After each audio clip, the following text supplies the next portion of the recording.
My dear friends, whether you reserve October for spooky season or if you're like me and celebrate spooky season year round, there's a film series that I think not enough people know about, but I want you to.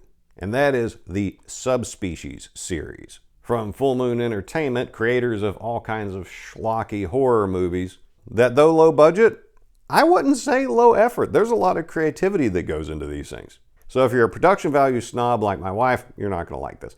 But if you're interested in being entertained, they make a bunch of great stuff. And what are we talking about here? Well, the Subspecies series are a bunch of vampire movies. And these aren't sparkly glitter vampires like your Edward Cullens. For the most part, they're not your high romantic like Coppola's take in Bram Stoker's Dracula. These are mostly ghoulish, street level, gritty, nasty vampires. There's one movie where it's a little bit of a difference, but we'll get to that later. So there's a total of 6 movies in the Subspecies series. This DVD set has movies 1 through 5. I have not seen the 6th one, so just know that my review doesn't include that. So what do we got here? We got director Ted Nicolau throughout these 5 movies filming vampire movies in Romania. So he gets to use historical castles, beautiful sites around Bucharest, and did you know that Romania is actually gorgeous? Bucharest, the capital, it's what I call Byzantine Nouveau. Because Romania, land of the Romans, they think of themselves as the successors of the Byzantine and Roman empires, which are the same thing. And so the Eastern Roman influence is very prevalent in Romanian architecture. But Art Nouveau that came out of France and did bang up work all over Europe also influenced what they did. So you have a marriage of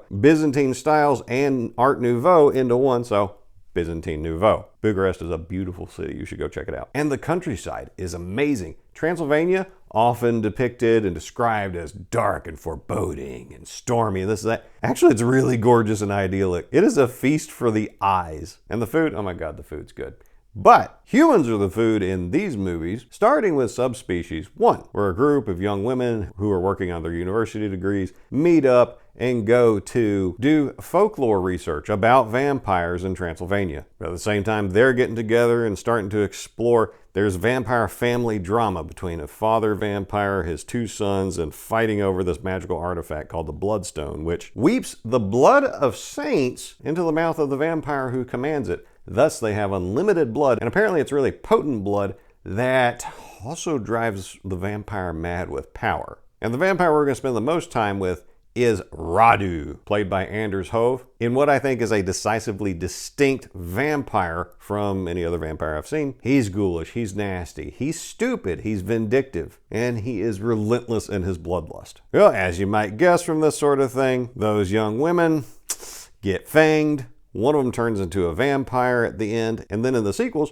we get to follow her story as she struggles with becoming a vampire and dealing with her evil sire Radu. And this character, Rebecca, I think movies 2 and 3 do an excellent job of showing an important story that the Vampire the Masquerade game tries to get across and tries to emphasize, of the personal horror of what you've become, the hunger you now have inside you, the murder you have to commit to continue your cursed existence as a vampire. And along the way, we get to see more beautiful Romanian architecture, including their national symphony or opera house, the Athenaeum. And while the acting is a bit rough in the first one from the girls, the acting in the sequels is generally good, including one of William Shatner's girls, who I think did a fantastic job, and I'm sad that she didn't make more stuff, because she's really good looking, and I thought she brought a good intensity to the role. So the first 3 movies I think are good, creepy, uncomfortable entertainment, because this isn't a romanticized depiction of vampires feeding on people. No, it's nasty, like the victim struggle and scream and this and that. So if you're the slightest bit squeamish, this isn't for you. And each movie ends with Radu getting his head chopped off, or something else happening to him, bursting into flames, dying some over-the-top amusing death, and some excuse to bring him back in the sequel so the series could keep going. Now the 4th one, we still have Radu, we still have Rebecca, but the writing isn't anywhere near as good. We get introduced to a wonderful new character whose actor does a fantastic job with him, Dr. Blood, and his sire, Ash, who I could watch that guy pretend to be a vampire all day, And fortunately, in the fifth movie, we get a lot more of him. But the plot's not as good, the writing's not as good, the lines aren't as good. It relies a lot more on flashback footage, which is generally a bad sign. When you're a movie series or a TV series and you start heavily incorporating footage from previous movies, that means you don't think your own stuff is entertaining enough, so you're trying to get by on the work you've already done. And plus, in the fourth movie, we also lose Shatner's daughter. They write her out really quick in a kind of ham-fisted way. But it's worth watching just for Dr. Blood. I think he was really interesting. But then the fifth one isn't called Subspecies. It's called Vampire Journals. And this is inspired by and changes a few characters around from the previous movies to kind of tell its own story.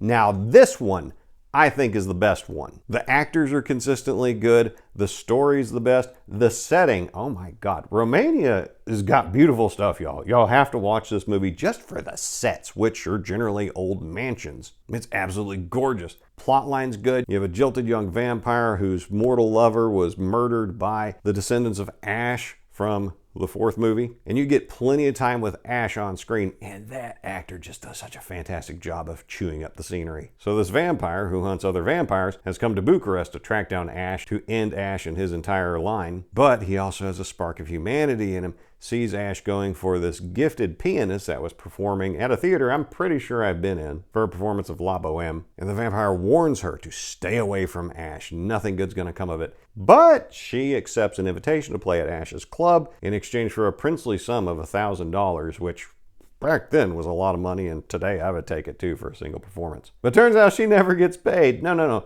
Ash imprisons her in his underground labyrinth and then tortures her, trying to convince her to let him bring her across willingly so he can preserve her musical talents for all the ages and she can reach the perfection that she is intended to. Now, she's terrified of this, obviously. Who wants to die alone, forgotten in a hole at the hands of a monster? So she fights, and the actress does a really good job, but I don't see where she was in much either. She really gets across that determined dying fire that's railing against her impending death. And there's a scene in this one where Ash sets up the vampire hunter and the mortal musician he's trying to save to set them against each other, and oh my God, it's fatteningly evil what Ash did. Oh, I absolutely loved it. So this movie, if you were a fan of Vampire the Masquerade and any of its variations, this is a movie for you. If you just enjoy vampire movies, this is a movie for you as well. So 4 out of 5 movies being good, that's an excellent track record for a series. And even the one that wasn't great,